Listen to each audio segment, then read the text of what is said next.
welcome to the War Department. Oke, lanjut di tengah panasnya persaingan geopolitik kawasan Indo-Pasifik, ternyata pada Jumat 26 Juni 2026 kemarin, Kedutaan Besar Amerika di Jakarta telah menggelar pertemuan yang disebut sebagai Pertemuan Meja Bundar Industri Pertahanan. Halo. Kemudian yang duduk di situ pun tak main-main bos, yaitu petinggi beberapa industri pertahanan Indonesia dan juga Amerika. Nah, lantas industri-industri pertahanan mana sajakah itu? Kemudian apa yang mereka bahas? Dan apa rencana Amerika dengan industri-industri pertahanan Indonesia ini? Nah, pertemuan antara Amerika dan Indonesia itu pun dipimpin langsung oleh David P. Jensen. Beliau adalah seorang kepala divisi kerjasama keamanan dari United States Indo-Pacific Command atau USPACOM bos. Tak main-main, dalam pertemuan meja bundar industri pertahanan Indonesia itu, ada 36 perwakilan perusahaan pertahanan dari kedua negara yang ikut hadir bos. Bayangkan 36, bukan kaleng-kaleng tuh.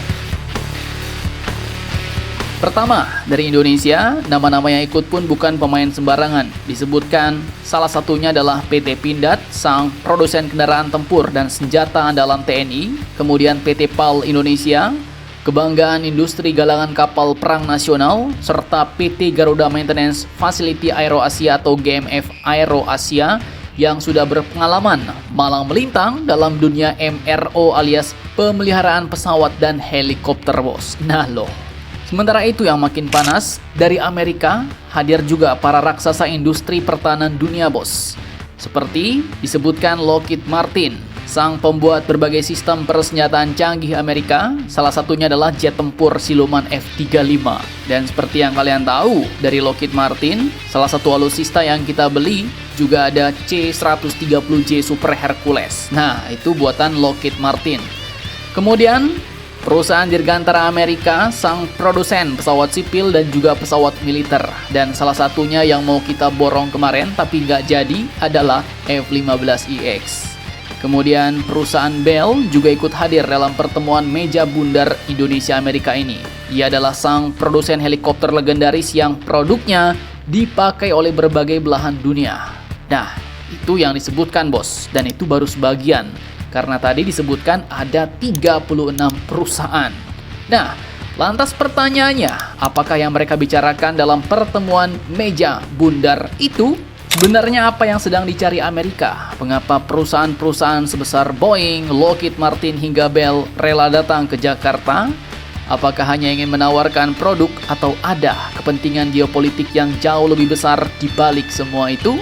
Dan mengapa setelah forum selesai, David Jensen katanya tak langsung pulang, tapi justru bakal melanjutkan agenda untuk bertemu para petinggi TNI? Simak videonya sampai habis bos.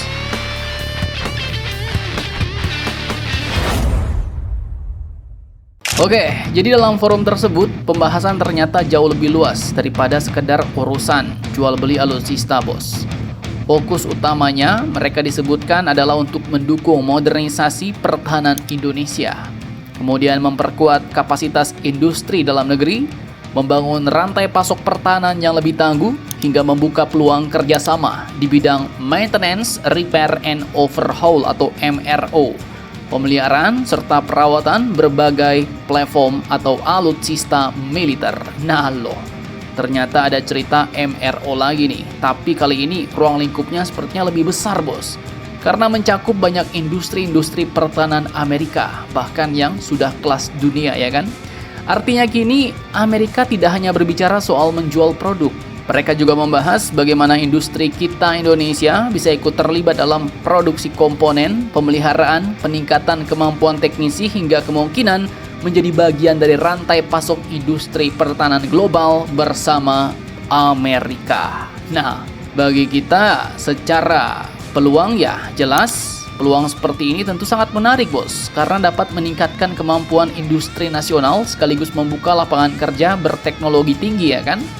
Lalu pertanyaannya lagi, apa sebenarnya kepentingan Amerika?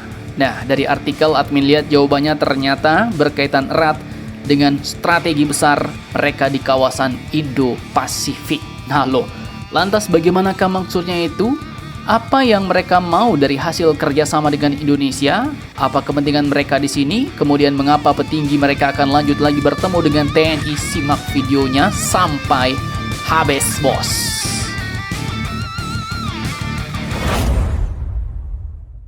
Oke, lanjut. Jadi dari artikel berita, ternyata Amerika ingin memperkuat konsep Indo-Pasifik yang bebas dan terbuka, alias Free and Open Indo-Pasifik. Moto yang selalu mereka gaung-gaungkan saat mondar-mandir di Laut Cina Selatan. Nah, dalam strategi itu, ternyata sepertinya negara kita pun, Indonesia, dipandang sebagai salah satu mitra penting.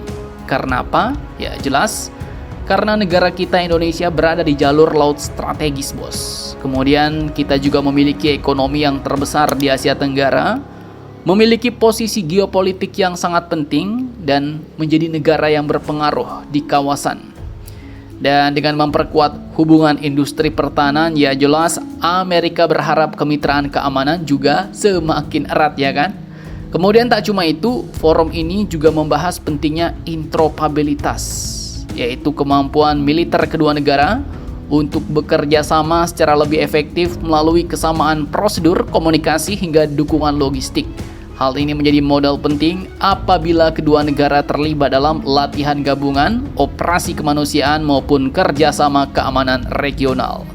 Dan menariknya, setelah acara berakhir, Mr. David P. Jensen yang adalah seorang kepala divisi kerjasama keamanan dari United States Indo-Pacific Command atau USPCOM ini tidak langsung pulang, bos.